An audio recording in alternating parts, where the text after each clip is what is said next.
नमस्तुभ्यम, हर हर महादेव। बाबा की कृपा बना रहे। और गाइस, हमारे यूट्यूब में आप लोग का बहुत बहुत स्वागत है। आज हम लोग निकल गए हैं कहाँ पर? हम लोग जा रहे हैं कोसी कथा सुनने। अम्मा जी लग रही है एकदम साल ओढ़ के। सब तरफ से शीशे खोल दिए ठंडी। तो गाइस, पता है आज हम लोग कोसी जा रहे हैं बाबा का कथा सुनने, शिव पुराण कथा सुनने। बड़े भाग्य वाले होते हैं जो बाबा का बुलावा होता है। मैं 1 साल से इनसे जुड़ी हूँ। मैं कंटिन्यू इनकी टीवी में कथा सुनते थे। मैं बाबा से यही बोलती थी, बाबा ऐसा कृपा करना कि हम भी आपके पंडाल में कथा सुनूं, हमारे नगरी में आना। लेकिन बाबा नगरी में तो नहीं आए हैं, लेकिन 200 किलोमीटर दूर तो आ ही गए हैं। अगर बाबा को और दिल से बुलाते तो क्या पता हमारे नगरी में भी आ जाते हैं। दिल से बुलाए, तुम्हारी वजह से जा रहे हैं। हाँ, हमारी भाई बहुत, देखिए हमारी वजह से नहीं, ये बाबा की कृपा है। लेकिन ये कि एक दूसरे को देखकर, एक दूसरे के कहने के बावजूद लोग जुड़ते हैं, लोगों को विश्वास होता है। तो बाबा तो पहली बार बाबा को अपना भक्त हर लोग को नहीं बनाते हैं। तुमने मन्नत मांगी तो बस। हाँ, तो इसी बीच में एक लोग और, इनका फोन आ रहा है, मैं उनसे बात करके फिर आप लोग से मिलते हैं।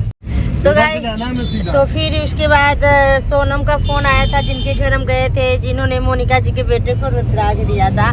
बाबा ने ऐसा खेल, मतलब इतना खेल खेला है हम लोगों के साथ।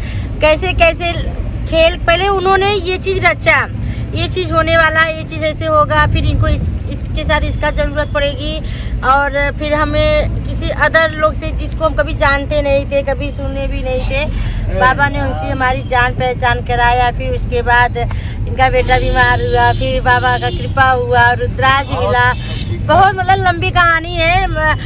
अरे जितना अगर हम कहें उतना ही कम होगा। लेकिन बाबा ने बहुत मतलब अच्छे से रचा था ये खेल। पहले ही उन्होंने दवाई का इंतजाम करा। हाँ, पहले ही उन्होंने जो बीमारी की दवा होती है ना, वो दवा की इंतजाम पहले ही कर दिया था, तब उन्होंने खेल रचा था। अब प्रभु की क्या माया बताऊं, जब किसी के ऊपर अगर प्रभु की भक्ति शक्ति होती है ना, जिनका ऊपर बीतता है, जिनको मिलता है, उनको ही मतलब कि एहसास होता है। हर लोग नहीं समझ सकते। और बाबा हर लोग किसी को अपना भक्त भी नहीं बना सकते हैं। मैं अपने भाई को देखो इतना बोलती हूँ कि नहीं, मतलब मानते हैं सब, भगवान को सब मानते हैं, लेकिन एक होता है ना उनसे दिल से दिल लगाना, तो वो चीज़ हर लोग के पास, हर लोग के साथ नहीं हो सकता है। तो फिर ये भी नहीं मानती थी भगवान को, बिल्कुल नहीं मानती। ये तो बाबा बिल्कुल नहीं मानती थी। लेकिन आज देखिए बाबा ने इनको चुन लिया और अपना मतलब कि पंडाल में भी बुला लिया दर्शन करने के लिए। बस यही कहते हैं कि लोग हमारी बातों को, बहुत सारे लोग मजाक भी समझ लेते हैं। लोग हमें ये कहते हैं कि तुम भी गुरुजी के साथ बड़े प्रवचन देने से बैठ जाओ, ये कर लो। लेकिन एहसास जब होगा, जब ये, मैं नहीं चाहती किसी के साथ ऐसा घटना घटे, लेकिन ये जिंदगी इतनी बड़ी होती है, कब किसके साथ हो जाए कोई नहीं जानता। इसलिए भैया कभी भी कोई दुख किसी के ऊपर ना आए, जब आता है तो पता चलती है कि कितना तकलीफ, और खासकर बच्चों के साथ जब होता है तो बहुत ही ऐसा लगता है पूरी दुनिया ही खत्म हो गई। हाँ, उसमें चारों तरफ ना अंधेरा ही अंधेरा नजर आता है। कोई इंसान अच्छा नहीं लगती ना, भगवान की मूर्ति भी नहीं अच्छी लगती है ना, कुछ नहीं अच्छा लगता। ऐसा लगता था कि कहीं से कोई प्रकट हो जाए, भगवान निकल जाए, किसी मूर्ति में से जान निकल जाए, ऐसा मतलब महसूस होता है। तो यही है कि भगवान किसी के साथ ऐसा घटना न हो। बस हम ये कहते हैं, इंसान के रोने से आगे आप भगवान के सामने रो लो, अपने दिल की बात कर लो, वो संभाल लेते हैं। क्योंकि मुझे एहसास है, अगर हम बाबा को बुलाते हैं, बाबा हमारे दुख की घड़ी में आते हैं। हम ये नहीं कह रहे हैं कि भगवान अलग अलग, भगवान सब एक है। लेकिन कहते हैं ना, जिनसे दिल लग जाए तो वही हमारा साथ होता है, वही हमारा सब कुछ होता है। अब देखो, हम कहते कहते मेरे आंखों में आंसू आ गया। मैं वो घटना याद करती हूँ ना तो मेरे रोंगटे खड़े हो जाते। मैं जानती हूँ जब लक्ष्य का तबीयत खराब, तभी से मेरा भी तबीयत मतलब सही नहीं चल रहा था। मैं तभी से मैं ना सोचती हूँ कि मैं कहती हूँ, भगवान किसी के ऊपर अगर दुख आता है तो वो दुख हमारे ऊपर कर दो। मेरे मतलब कि मेरे ऊपर दुख आ जाएगा, हम सह लेंगे।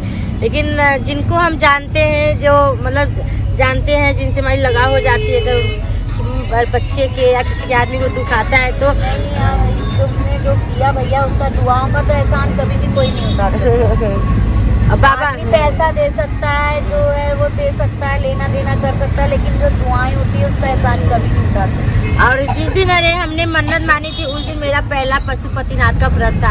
हमके क्या हमने कुछ और मन्नतें लेकर मानी थी, लेकिन उस दिन मैंने बोला बाबा शायद इसी के लिए आपने पशुपतिनाथ व्रत हमारे लिए चुना था। और मैंने तो बोला ही है, अभी रखा भी नहीं है। हाँ, मैंने जब पशुपतिनाथ का व्रत किया रे, जब मैं मंदिर शाम को गई बाबा हमें कुछ मत चाहिए, किसी का अगर बेटा तड़प रहा है जिंदगी के लिए वही उनके झोले में भर दो। बाबा ने सुन भी लिया था। यही ना मेरा पता लग रहा है कि मुझे ये एहसास हुआ कि मेरा पशुपतिनाथ व्रत इसी के लिए था। तो अभी मेरा 1 हुआ है, अभी 4 मेरा नहीं हुआ, क्योंकि दूसरी बार मैंने सोचा तो कुछ न कुछ हो गया, तीसरी बार तो मेरा जैसे कि मैं करने लायक नहीं थी। अब देखते हैं बाबा की कहते हैं ना बाबा की कृपा जब होती तभी कुछ होता है, ऐसे कुछ नहीं होता है। तो अभी 4 बाकी है और बस आप लोग दुआ करिए कि सबके साथ अच्छा हो, मस्त हो, स्वस्थ हो। चलिए फिर हम चलते हैं, अभी जिनसे मिलेंगे उनसे थोड़ा सा दिखाएंगे। मैं पंडाल में जाऊंगी, वहाँ भी दिखाऊंगी भीड़ क्या है। भीड़ तो बहुत काफ़ी है वहाँ पर। जो हमारे घर के अगल बगल कल होकर आए हैं बोले हैं कि देखिए अगर मन में आप बाप के घर जा रहे हैं, हमारे लिए जगह चुन रखी है। हाँ, आप बाप के घर जा रही हो, बेटी बन के जाना। बाप के घर जा रही हो, बाप को चिंता है कि हमारी बेटी आ रही है, उसको हमको कैसे संभालना है, बस यही है। तो चलिए गाइस, मिलती कुछ टाइम बाद। तो फाइनली जिनसे मैंने मुलाकात कराने वाली थी ये रही सोनम, जो मारे माथे पे चंदन बाबा के लगा कर आई हुई है। उनसे पहले ये वाली वीडियो देखना ना, एकदम दिल को छूने वाली है। रो दोगी, आंखों से आंसू गिर जाएगा। सुबह से बना रही। हाँ, तो बाबा ने जो खेला था हम लोग के साथ, कहाँ से कहाँ मुलाकात करा दिया था। तो कृपा इनकी भी है, बाबा की भी है। बाबा की तो है, बाबा ने लेकिन मुलाकात कैसे कैसे कराया वो तो फिर खेल लिए थे। अब पहले वो खेल लिए, फिर हम लोग को भिड़ा दिए खेल में। तो इनका बाबू यहाँ सो गया है और हम लोग बस आधे रास्ते पहुँच गए हैं। बाहर का नज़ारा दिखाते हैं बैक कैमरा। तो यहाँ पर देख सकते हैं बाहर का नज़ारा है। पिट्ठू बैग, ये पिट्ठू बैग दे दे, लड़की उठा ले। तो हम लोग आ गए हैं बाबा के नगरी में, जहाँ पर महाशिवपुराण कथा हो रहा है। कैसा लगा आपको? बस अच्छा ही लगा। आपको कैसा लगा सोना?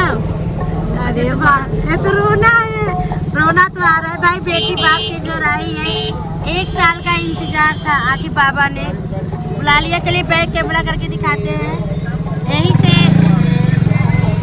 देवी तो कोई टेंशन नहीं। श्री शिवाय नमस्तुभ्यं, श्री शिवाय नमस्तुभ्यं। लगा दो, ये देखो ये सबको लगा देना लोग। तो यहाँ पर सब आ जाओ। मम्मी ओम समाया है, मेरा भोला नगरी में आया। लगवा लो ताजा ताजा सोना। आजा। मेरे भोले के मस्तक पे चंदा है, चंदा में ओम समाए मेरा भोग। आजा बाबू लोग, बहुत प्यार। हमारे पे क्या लिखा है भाई? महाकाल लिखा हुआ है। त्रिशूल बनाइए, ये वाला मेरे लगना चाहिए। नहीं त्रिशूल नहीं, त्रिशूल उनके गाल पे पहले छुपा है। मेरे गाल पे भी लगा दो। मेरे गाल पे भी लगा। श्री शिवाय नमस्ते, श्री शिवाय नमस्ते, श्री शिवाय नमस्ते।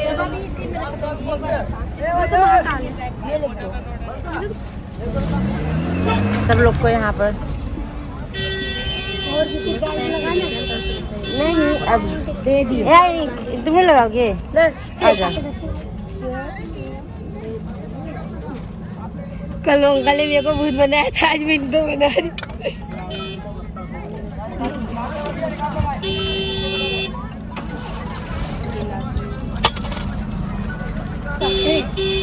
यहाँ सब लोग उतर गए हैं। चलो, ओहो गिराने लगे। तो यहाँ हम फ्रूटी लाए हैं बांटने के लिए। अरे भाई रुक जाओ, चलने दो यार। रुको। अरे चल रहे ऐसे सब आगे पीछे हो जाएंगे, साथ में रहेंगे, सही रहेगा ना। पियोगे क्या? अरे 2-4 ठो इसी में रखे रहने दो ना। चलो ये छोटा चलो। भोले बाबा सबकी मुरादें पूरी करें। इधर भी लगाओ, लगना चाहिए ना। ए भाई लेट मत करो, जगह बना लो, फिर उसके बाद पंडाल में भी लोग आते हैं लगाने के लिए।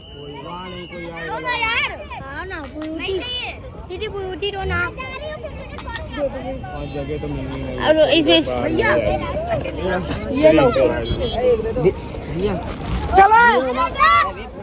तो हम लोग पंडाल में पहुंच गए हैं और वंदना जी देख सकते हैं। ऋषभ दे दो बेटा, दे दो, ले लो भैया। तो सब लोग बांट रहे हैं यहाँ पे, सोनाक्षी, ऋषभ। काफी पुण्य का काम है जो यहाँ पे भूखों प्यासों को लोग बांट रहे हैं। इधर मोनिका जी बांट रही हैं अपना बिस्किट वगैरह।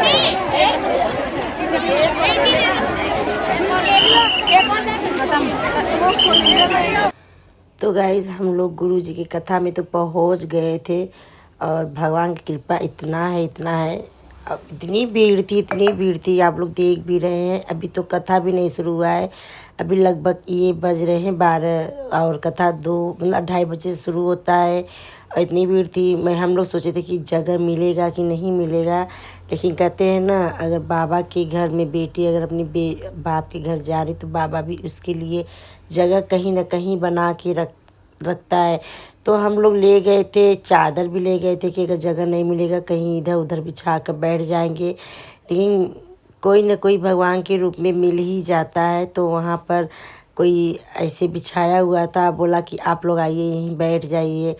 होता है ना, जैसे लग रहा है कि स्वयं भगवान वहाँ बैठे हो, जगह बना के रखे थे। तो यहाँ देखिए गुरु जी की वो जो छोटा सा पंडाल दिख रहा है, गुरु जी वहाँ बैठते हैं, एकदम ठीक सामने ही बैठे थे, दूर पर ही थी, लेकिन कोई नहीं, पंडाल दूर से दिख रहा था, गुरुजी भी देख रहे थे। और ये जो एलईडी टीवियाँ लगी है, टीवी में भी अभी सारी एलईडी में दिखेगा जब कथा कहते हैं। तो ये सब जो सामान हम लोग फ्रूटी बिस्किट वगैरह लाए थे तो सब भक्तों को बांट दिए थे। अच्छा लगा था। वहाँ पर क्या है कि किसी चीज़ की आपको कमी नहीं लगेगी, न खाने का न पीने का, आपको कुछ न कुछ ज़रूर मिलता ही रहेगा। तो मैंने सोचा कि चलिए आपको थोड़ा सा कैमरे में ये सब शूट करके दिखा दे। देखिए कितना भीड़ है, बाप रे इतना भीड़ है। मैं तो सोच रही थी कैसे जाऊंगी, इतनी भीड़ में कहीं खो न जाऊं, लेकिन बाबा की जब कृपा होती है कुछ भी ऐसा एहसास नहीं हुआ कि भीड़ है क्या है। इतनी भीड़ में भी बहुत मतलब कि शांति मिल रही थी, सुकून मिल रहा था भाई। अरे वो बाबा का घर था तो यहाँ पर कीर्तन वगैरह हो रहा था, तो हम लोग ताली रिपीट के सब लोग कीर्तन वगैरह कर रहे थे। धूप भी इतनी थी कि बच्चे लोग अपना देखिए ये लक्ष्य जो है साइड निकाल दिया था, धूप के से गर्मी लग रही थी। लेकिन बाबा की कृपा ऐसी हुई कि जब बाबा ने कथा करना शुरू बैठ गए, एकदम सा छाया हो गया, मौसम बदल गया, जैसे लग रहा है स्वयं भगवान हम लोग के ऊपर छाया कर दिए हैं। तो यहाँ सारे भक्ते को अपने मन में नाच रहे हैं, गा रहे हैं। इतना सुंदर लगता है, इतना सुंदर लगता है गाइस, इतना मतलब कि सुकून मिलता है, मैं क्या बताऊं। अगर जो वहाँ जाता है, अगर जो मेरा वीडियो देखता है तो उनको तो पता ही। देखिए बाबा का पंडाल मैं आपको दिखा रही हूँ। और बाबा जब आते हैं तो बहुत अच्छा लगता है। ये गुरु जी की कथा सच में एकदम जैसे लगता है कि हम लोग आ गए हैं एकदम स्वर्ग में। तो ज़्यादा वीडियो भी नहीं बना पाते, अच्छा भी नहीं लग रहा था। हमने सोचा कि चलिए थोड़ा सा गए हैं तो वहाँ पे शूट करके थोड़ा सा दिखाई देते हैं। तो कीर्तन भजन हो रहा था, लोग अपने में मगन थे। बस यहाँ पर अब हो रहा है बाबा की कथा, जब बीच बीच में भजन गाते हैं। हम तो बाबा के भरोसे चलते हैं, ये दुनिया वाले जलते हैं, हम तो इनके भरोसे पलते हैं। तो गाना वगैरह गा रहे थे तो थोड़ा सा म्यूजिक की आवाज़ आता तो कॉपीराइट आने का चांस रहता, इसलिए मैं ऊपर से वॉइस डाल रही हूँ। लेकिन बहुत अच्छा लगता है। ज़िंदगी में आप लोग भी अगर आपके आसपास गांव में कहीं शिव महापुराण कथा होता ज़रूर जाइए। तो वीडियो कैसा लगा, वीडियो को लाइक कमेंट शेयर